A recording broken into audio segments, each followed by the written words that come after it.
کیونکہ ولید کی گاڑی کی آواز سنائی دی اور وہ اندر داخل ہو چکا تھا۔ اس نے کہا، مجھے چھپنے کی کیا ضرورت ہے، تمہارا شوہر تو دیکھ ہی نہیں سکتا۔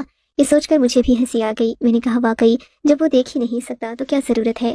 پھر اس نے کہا کہ میں جا رہا ہوں، اور وہ چلا گیا۔ تھوڑی دیر بعد ولید اندر آئے۔ میں نے کوئی بات نہیں کی، انہوں نے سلام کیا، میں نے جواب دیا اور سونے کے لیے لیٹ گئی۔ میں نے لائٹ آف کی اور مطمئن ہو کر آنکھیں بند کی، سونے کی کوشش کرنے لگی، لیکن میں نے محسوس کیا کہ ولید سوئے نہیں تھے، وہ بیٹھے ہوئے تھے۔ پھر اچانک سے بول پڑے، نازنین، تمہیں معلوم ہے میرے والد بھی اندھے تھے اور میری ماں بے حد حسین تھی۔ خاندان والوں کے دباؤ میں آ کر میری ماں نے میرے والد سے شادی تو کر لی، لیکن ان کے اندر ایک ویرانی بھی ہمیشہ سے، اور انہیں ایک اندھے انسان کے ساتھ زندگی بسر کرنا بہت مشکل لگ رہا تھا۔ میں پیدا ہوا تو والدہ نے اپنا دل مجھ سے لگا لیا، لیکن پھر ان کا دل مجھ سے اٹھ بھی گیا، انہوں نے اپنا دل کہیں اور لگا لیا۔ ابا کی غیر موجودگی میں روزانہ ایک غیر شخص ہمارے گھر آتا اور میری ماں اس سے باتیں کرتی رہتی تھی، اور میں سنتا تھا مگر کچھ کہتا نہیں تھا۔ جیسے ہی ولید نے یہ الفاظ ادا کیے، میری جان نکل گئی۔ یہ تو میری ہی کہانی تھی جو مجھے سنائی جا رہی تھی، یعنی میری ساس کے ساتھ بھی یہی ظلم ہوا اور میری ساس نے وہی ظلم میرے ساتھ دہرایا۔ نہ جانے کیوں مجھے احساس ہوا کہ میری ساس نے اپنی محرومی کا بدلہ مجھ سے لیا۔ ولید نے پھر بولنا شروع کیا تو میں ہمدن گوش ہو گئی، لیکن مجھے کسی قسم کا خوف نہیں تھا۔ میرا بچپن ختم ہو گیا، یہاں تک کہ میرا لڑکپن اور پھر جوانی آ گئی۔ وہ شخص نہ جانے کہاں چلا گیا تھا۔ پھر میں اور میری ماں تھے، اور میری ماں نے دوسرا بچہ پیدا کرنے کی زحمت نہیں کی۔ میرے والد اس دنیا سے رخصت ہو گئے۔ ساری زندگی میرے والد کو پتہ نہ چل سکا کہ ان کی غیر موجودگی میں کوئی ان کے گھر آتا ہے اور ان کی بیوی سے باتیں کرتا ہے۔ پھر میری ماں اتنی ڈھیٹ بن گئی کہ انہیں والد کی موجودگی اور غیر موجودگی سے کوئی فرق نہیں پڑتا۔ میرے والد کے سامنے وہ شخص ہمارے گھر آتا، میری ماں اسے دوسرے کمرے میں لے جاتی اور ان کی باتوں کی آواز مجھے آتی۔ اس عرصے میں مجھے معلوم ہو گیا تھا کہ وہ میری ماں کا کوئی کزن تھا جو ان سے بے حد محبت کرتا۔ مجھے اپنے والد کا دکھ ہوتا، میں نے انہیں کچھ نہیں بتایا۔ تم جانتی ہو میں پیدائشی اندھا نہیں تھا، میں بچپن میں دیکھ سکتا تھا، پھر اپنی ماں کی حرکات و سکنات دیکھتا رہتا۔ اپنی آنکھوں سے آہستہ آہستہ میری بینائی جاتی رہی، کیونکہ یہ اندھا پن میرے باپ کی طرف سے مجھے وراثت میں ملا تھا۔ آپ نے کیسے مجھے محسوس کیا؟ آپ تو دیکھ نہیں سکتے۔ مجھے اپنی آواز کسی کھائی سے آتی محسوس ہو رہی تھی۔ میرا دل ٹوٹ گیا۔ وہ یہ کیا کہہ رہے تھے؟ وہ دیکھ سکتے تھے یا پھر وہ کوئی مذاق کر رہے تھے جو میرے ساتھ ہو رہا تھا؟ میں نے لڑکپن کے بعد اپنی آنکھوں کا علاج شروع کیا۔ میرے ساتھ زیادہ مسئلہ نہیں تھا، تھوڑے سے علاج میں ہی آپریشن کے ذریعے میری بینائی واپس آ گئی اور وہ سب کچھ میں دیکھ سکتا تھا۔ اس وقت میری ماں نے میری شادی کا فیصلہ کیا، میں نے خاموشی سے ان کا فیصلہ قبول کر لیا۔ تمہاری تصویر مجھے میری ماں نے دکھائی، کیونکہ وہ مجھے اب تک اندھا سمجھتی تھی۔ میں نے ان سے کچھ کہا بھی نہیں، میرا دل تو ان سے اٹھ چکا تھا۔ جب ہماری شادی ہوئی تو میں دیکھ سکتا تھا، میں نے تمہیں دیکھا تھا، لیکن میں یہ دیکھنا چاہتا تھا کہ تم کس طرح کی بیوی ثابت ہوتی ہو، بے وفا ہو کر میرے اندھے پن کا یا پھر میرا سہارا بنتی ہو۔ لیکن مجھے تمہارا رویہ دیکھ کر بہت افسوس ہوا۔ میں نے تمہیں چھوڑنے کا فیصلہ کر لیا تھا۔ تمہارے سامنے اندھے پن کا ناٹک میں نے صرف ایک ہی مہینہ کیا، اور ایک مہینے میں تم نے مجھے چھوڑ کر اپنا ایک عاشق بھی بنا لیا۔ ولید کی بات سن کر میرے تو سر پر آسمان آ گرا، میرے پاؤں تلے سے زمین سرک گئی۔ نازنین، وہ نقاب پوش کوئی اور نہیں، میں ہی تھا۔ ان کی بات سن کر مجھ پر غشی طاری ہونے لگی۔ میرے ساتھ کیا ہو رہا تھا مجھے سمجھ نہیں آ رہا تھا۔ میں اپنی قسمت پر کیسے ماتم کروں؟ آپ نے یہ سب میرے ساتھ کیوں کیا؟ میں نے ہمت کر کے ولید سے سوال کیا۔ ولید نے اٹھ کر کمرے کی لائٹ آن کر دی، وہی نقاب دراز سے نکالا، اپنے چہرے پر پہن لیا۔ میں نے دیکھا یہ وہی شخص ہے جو مجھ سے ملنے آتا تھا۔ میں نے اپنے شوہر سے اس قدر نفرت میں مبتلا ہو گئی تھی کہ کبھی غور نہیں کیا کہ آنکھیں میرے شوہر کی آنکھیں جنہیں میں دیکھتی ہوں نقاب کے پیچھے۔ نازنین، اگر میں شادی کے بعد اندھا ہو جاتا کسی حادثے میں تو کیا تم کسی اور سے روابط استوار کر لیتی؟ ولید کے سوال نے مجھے شرمندہ کر دیا۔ میرے پاس بولنے کی ہمت نہیں تھی۔ میرا دل کر رہا تھا زمین پھٹ جائے اور میں اس میں سما جاؤں۔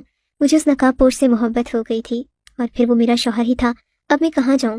میں تم سے ناراض نہیں ہوں، میں حالات کا مارا ہوا انسان تھا جس نے اپنی ماں کی بے وفائی دیکھی تھی، اور میں اس کی سزا ایک معصوم لڑکی کو دینا چاہ رہا تھا، اسے آزما کر۔ لیکن آج مجھے احساس ہو رہا ہے کہ میں نے غلط کیا۔ میں تمہیں معاف کرتا ہوں، کیونکہ میں تمہارے کردار کو جان گیا ہوں۔ تم نے ایک اجنبی سے صرف باتیں کی، اپنی حدود کا خیال رکھا، تمہارے احساسات اور جذبات میں پاکیزگی میں نے تنہائی میں دیکھ لی تھی۔ مجھے احساس ہو گیا کہ تمہیں صرف محبت بھری باتوں کی ضرورت تھی، تمہارے اندر کوئی برائی نہیں تھی، ایک احساس سے کمتری تھا اور بس۔ نازنین، میں تمہیں کیا خاک معاف کروں گا، بلکہ میں تو اس قابل نہیں کہ تمہیں معاف کر سکوں۔ مجھ میں ہمت نہیں کہ میں تم سے معافی مانگوں۔ ہو سکے تو مجھے معاف کر دو۔ غلط تم نے نہیں، بلکہ میں غلط ہوں۔ میں نے تمہارے ساتھ غلط کیا، تمہیں آزمائش میں ڈال کر، کسی اور کی سزا تمہیں دے کر۔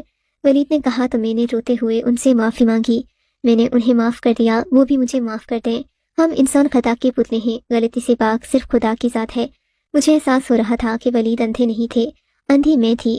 آج خدا نے ولید کے ساتھ مجھے بھی بینائی عطا کر دی تھی۔ میں اس کی شکر گزار تھی اس رات ہم دونوں نے مل کر خوشگوار ازدواجی زندگی کی بنیاد رکھی اور ہم بہت خوش تھے۔ سچ کہتے ہیں خدا کے گھر دیر ہے اندھیر نہیں۔